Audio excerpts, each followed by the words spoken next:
Bienvenue tous. Welcome to Reporters here on France 24. I'm Mark Owen, and with me, David Gomezano, who's just back from Bolivia. Good evening to you, sir. Great to see you. Good evening. Now then, elections coming up in Bolivia, and elections in any Latin American country, it's always an interesting time.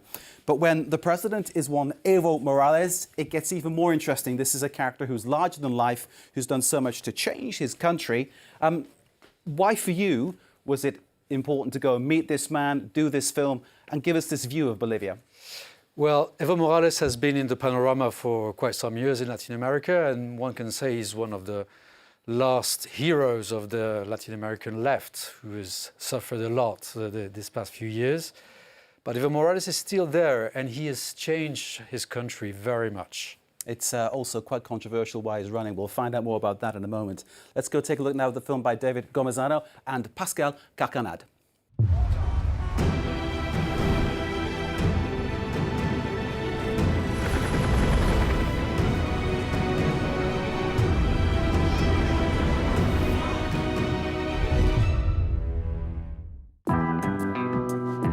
La Paz, 4,000 meters above sea level.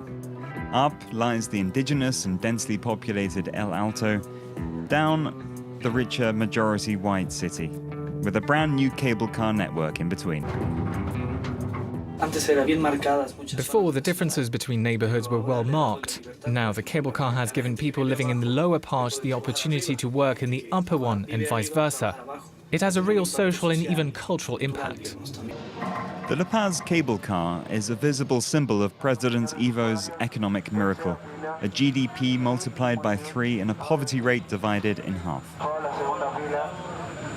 A success embodied by a face that a visitor here cannot miss.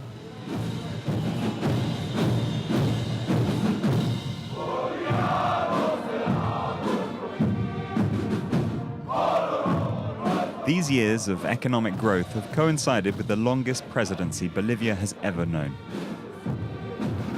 In his presidential palace, Evo Morales is in a good mood this morning.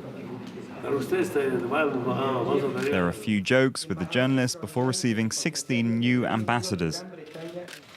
Among them, one representing the British Queen.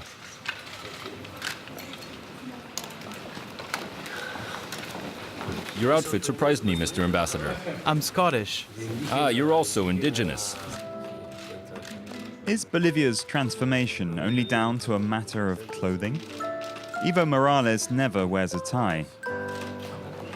With approval from the Bolivian government, it's the style now preferred by the new Aymara bourgeoisie, the Amerindian people to which the president belongs. And now it's being exported. From her shop in the center of La Paz, Eliana Paco has been supplying New York Fashion Week and others bowler hats and poleras, the wide skirts worn by Aymara women.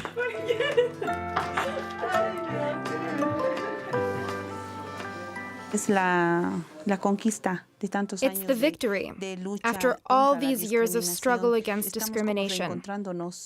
It's as if we were renewing our family tree. Our grandmothers wore these skirts, but not our mothers. And today, our daughters are now returning to their heritage, their culture, and choosing to wear these clothes. Whether we like it or not, it's our president's government who have allowed indigenous women to wear the pollera and not be forced to abandon it in order to gain access to a public job, political office, or to go to university.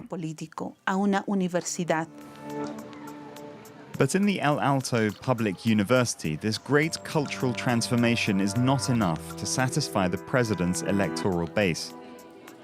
Students here, mostly from modest and indigenous backgrounds, are against the government. At first, most of us supported the government, but our university was on the brink of bankruptcy. Last year, it was even about to close. Because of this situation, we mobilized in the street, and unfortunately, one of our classmates died. He was shot dead. It's the spark that ignited our rage against the government. When we were still in college, we had hope. We're angry that the government is doing nothing for us, even though we brought them to power. In El Alto, the police killing of a student in 2018 was not acceptable. All over the country, there have been consequences to challenging the government of Evo Morales. At the central coca market, peasant farmers, loyal allies of the president, say their protests are met with police crackdowns.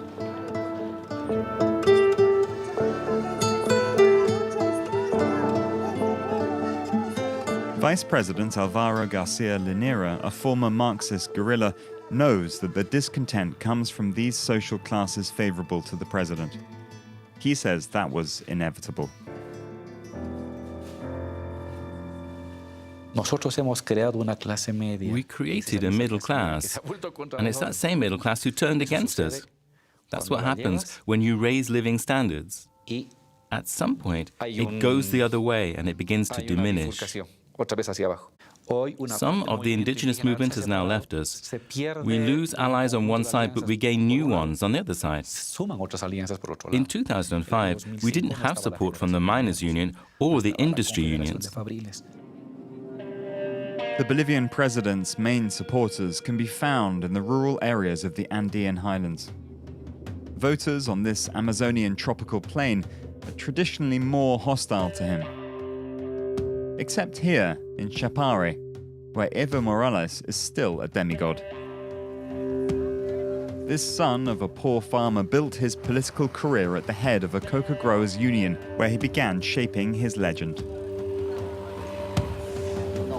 Over breakfast, we meet Ramiro, a dedicated supporter of the president.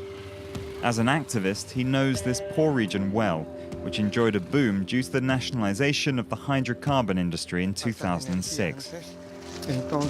Along with Eusebio Rodriguez, a peasant union leader, Ramiro is visiting new factories which will turn gas to electricity.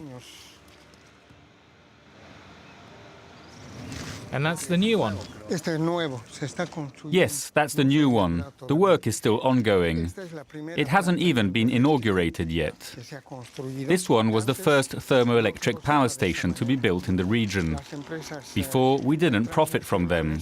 They belonged to multinationals who didn't invest in Bolivia.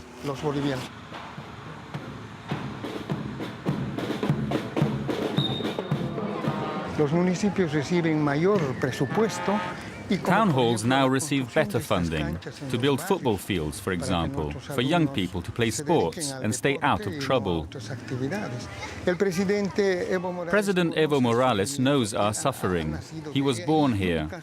He does what no one has ever done. We never dreamed of having such infrastructure. And it's not only in education, there's also more for health, roads, sports. Can you see how much Bolivia has changed? 13 years of power have transformed President Evo's Bolivia.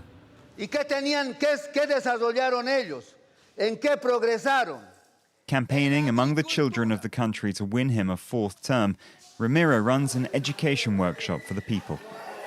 His goal is to mobilize local communities. The Cocalero trade union movement was powerful because it was united. When there were coca roadblocks, do you think Evo was blocking alone? No, all the unions participated. The country has raised its global profile. When Evo Morales talks about Bolivia, everyone listens. Why? Because he speaks from the heart and on behalf of the struggling indigenous people at the United Nations and everywhere else. He has a voice. I used to say that he's like a little Mandela. Some countries like Ecuador or Brazil that were progressive are now very right-wing and conservative. Bolivia is a key issue, and everyone is watching what will happen. That's why I repeat to the comrades that these elections are the most important in years. Bolivia will decide whether to return to neoliberalism or to move forward. For me, it's a matter of life and death.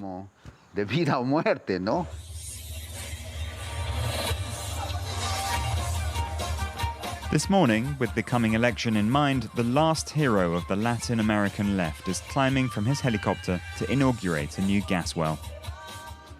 farmers press forward to hear him because this region has the second largest reserves of natural gas on the continent, thanks to which the country has been experiencing a Chinese-style growth rate for more than 10 years. Here we will build 5 new hydroelectric plants, and the network will extend to Argentina. To provide these external markets, we must explore, explore, and explore again. My recommendation to younger generations is to specialize in technical fields, in the oil sector, to become engineers in everything related to energy. And for the first time, the state is offering scholarships. But if you don't speak English, unfortunately, you will have to stay home. To go to foreign universities, we need a new generation of professionals who are fluent in English. They alone will have access to the scholarships. But cracks are starting to show in the promise that extracting wealth from the ground will lift people from poverty.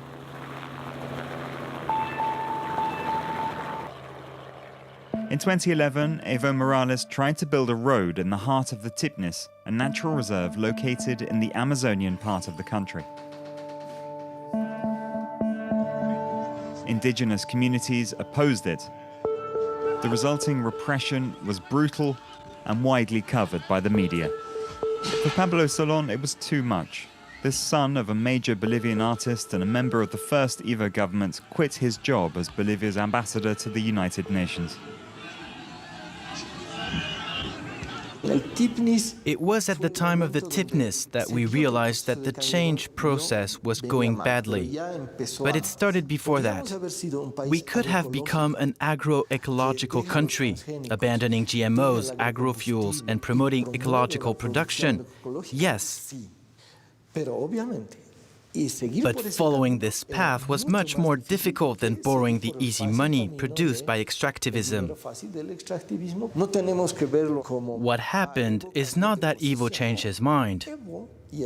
At that time, Evo and the government started defending the interest of new social groups. It was no longer those who fought for water or gas production, those who wanted to put an end to neoliberalism and build another country. The social classes on which the president now relies are those who want to earn more, to have more benefits, to enjoy more, to have more pleasure. This is a new contradiction that the previous revolutionaries never faced. We have to learn on the go. Development, Mother Earth, coexistence, development without destroying Mother Earth. I think it will take another decade to solve this question. The prospect of 10 more years in power to continue the modernization of Bolivia has already been rejected by the opposition. They fiercely criticized the economic model put in place by Evo Morales in 2006.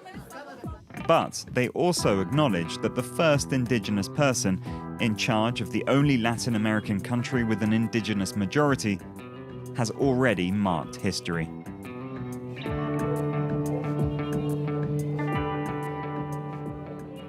A film by David Gomazano and Pascal Carcana. David's still with us.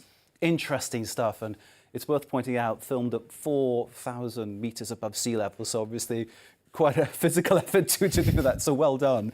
I'm wondering, though, thinking about the election, how Evo Morales can run, given he's already basically filled all the terms that he should, and he lost the referendum to give him another crack at power. So why is this happening?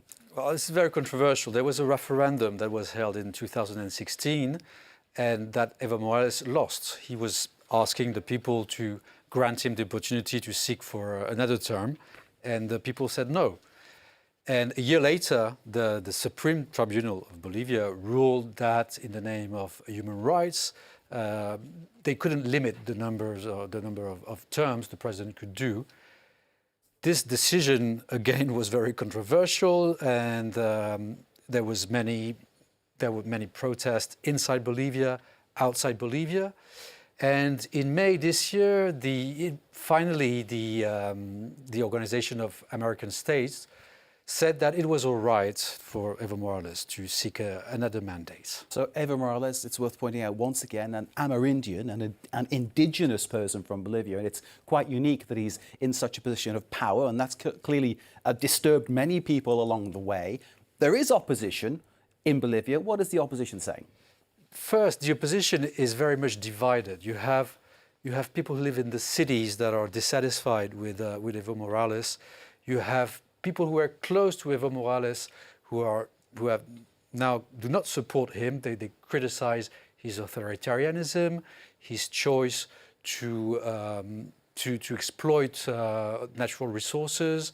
Environmentalists are very much crossed with him, and you have the business people that he's still a socialist and they don't like him too much.